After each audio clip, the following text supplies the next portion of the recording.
Hello boys and girls, SumTingWong coming at you all with another modded video. Today we're going to be looking at how to minimize lag on modded servers.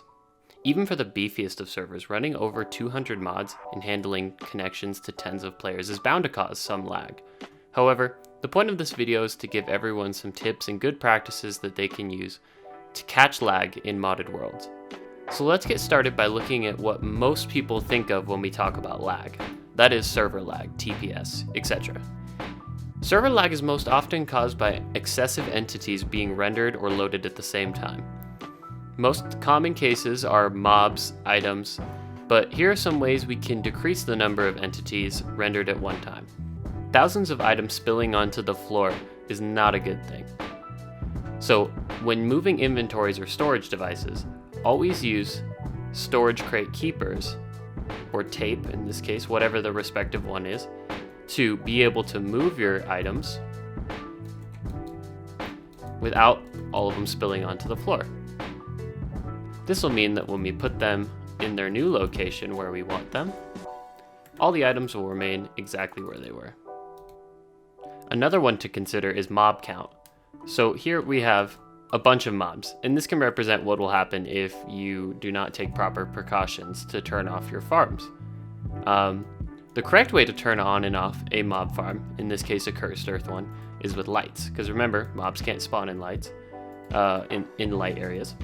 So using the light is good because mobs will no longer spawn. If we do not use a light and just turn off the mob masher that you see down there, tons of mobs will continue to spawn and build up here and cause massive server lag. So make sure that any mobs you have are being killed very quickly if possible, and that their items are also being picked up quickly to avoid lag. Now, another point I'd like to touch on, for any farms that you have, whether it be a mob farm or like agriculture farming, the important thing is that you have enough storage. It's important to make sure we're avoiding any excess items that come in the system. By doing that, we make sure that no items will clog up and then end up falling on the floor and not getting picked up by our absorption hopper. There we go.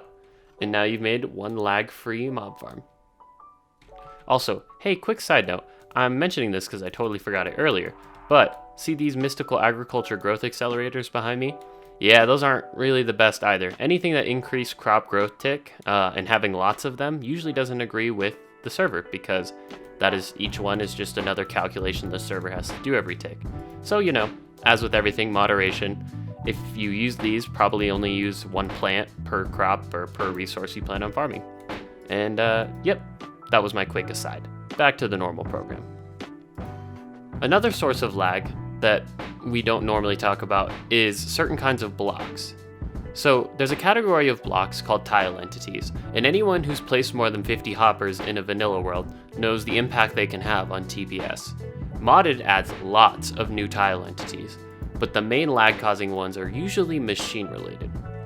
Some automation tips to avoid lag are, first of all, configure your machines so that they only interface with the particular sides you need, and make sure that you do not enable auto input or output.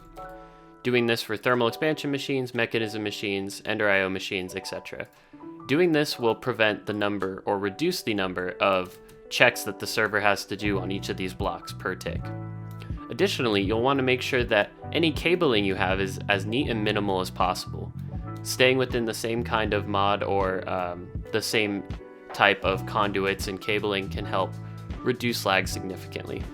And moving around lots of items through the world is essentially as bad as them just be sitting on the floor. Now for our final category of lag, FPS lag or client-side lag. There are many ways to preserve FPS and have a smoother modded experience. First off, installing Optifine, First of all, installing Optifine. Optifine's a mod which optimizes Minecraft's Java code and helps clean up memory usage. To sum it up shortly, it can often in big mod packs be the difference between 20 and 60 FPS in some cases. Another thing you can do is turn down your render distance. This helps because your GPU and CPU aren't rendering as many chunks. I've played a few mod packs where even with a respectable build, I need to drop my render distance well below 16. And the last one is particles. Particles are not your friend. Tons of mods add blocks that increase particles. For instance, one of these open block sprinklers here can drop you an average of 5 FPS when looking in its direction. You can avoid that by turning down your particles in the video settings. As you'll see, this thing drops to, well, hardly any particles. This has been tips and tricks to reduce lag in modded Minecraft. If you guys liked the video, drop a thumbs up and subscribe to see more content like this.